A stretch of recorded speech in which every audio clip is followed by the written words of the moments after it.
At any point, did you ever sit and say, like, man, I am donating to charities? New tonight, we are now learning an alleged Ponzi scheme operating right here in Central Florida may have as many as 1,500 victims, and their loss may have been as much as $500 million.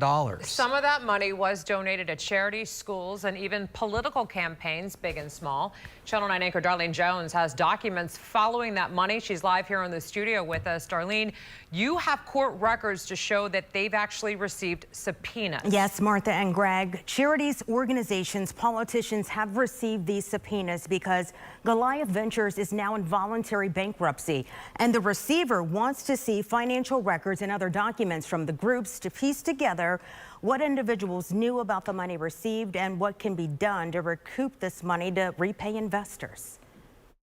Goliath Ventures is no longer in operation and in the hands of a receiver based in South Florida. But before its CEO, Christopher Delgado, was arrested back in February on a federal criminal complaint, documents we obtained show, and Delgado admits to us, the company used other people's money to donate at least $5.1 million to this long list of organizations across Central Florida. Some of the largest donations went to Equity Estates, Bet David Consulting, Kids Beating Cancer, Runway to Hope, Orangewood Christian, and Victoria's Voice. In May of last year, Goliath was the title sponsor for Runway to Hope's signature event. Chris Delgado, their CEO, thank you for all your support over these last few years, and we appreciate you greatly. We appreciate your team greatly. Thank you all very much. Thank you. And if you want to be presenting sponsors next year, the price is going up. 9 Investigates confirmed through court records that all of the charities and organizations have received subpoenas for financial records and other communication, along with the Republican Party of Florida, which Delgado donated $25,000 to in 2024. And newly elected Apopka Mayor Nick Nesta, who revealed on social media earlier this year that he sold homes to Delgado. The receiver working through a bankruptcy filing to find out how much of the money can be salvaged to help repay investors. We're learning through those court filings there could be up to 1,500 people out of at least $500 million, much more than the $328 million cited in that criminal complaint. At any point, did you ever sit and say, like, man, I am donating to charities, and, like, all of this is not my money? It wasn't that thought process because we were building something and we were almost there.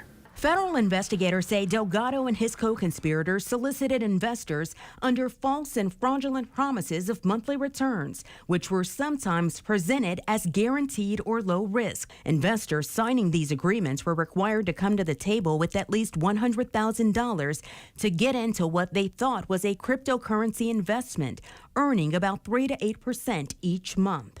What did you say to people to convince them to give you their money? I didn't say anything. I've never solicited a dollar into Goliath. Now, I have been asked to go to dinners. We've talked to a couple dozen investors, none willing to go on camera, but some told us they didn't get the pitch about Goliath from Delgado, and some had never met him. Do you think your presence at these meetings, at the dinners, pressured people or made them feel more comfortable to give the money? I think it was both.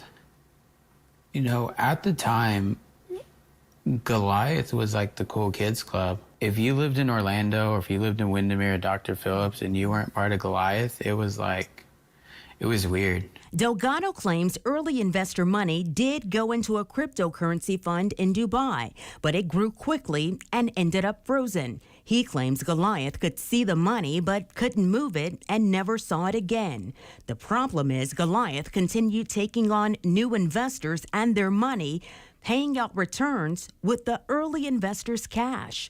Those returns were guaranteed in these contracts. Delgado says he was buying time until he could get his own cryptocurrency fund going. And that didn't happen, he says, until later in 2024. I had held at that point $16 million into our... But the investor funds still weren't going into... They were going in a little at a time of what the company could spare. Because you were still trying to play catch up. Yeah. So if we had $1 million or $2 million extra, we would move it into the fund, you know. Delgado told us he knows he's going to prison, leaving behind all of the accolades from the charities and organizations and the luxurious lifestyle he built with other people's money, including this $8 million mansion in Isleworth, the Lamborghini in the garage, and a long list of other high-end items he's been ordered to preserve.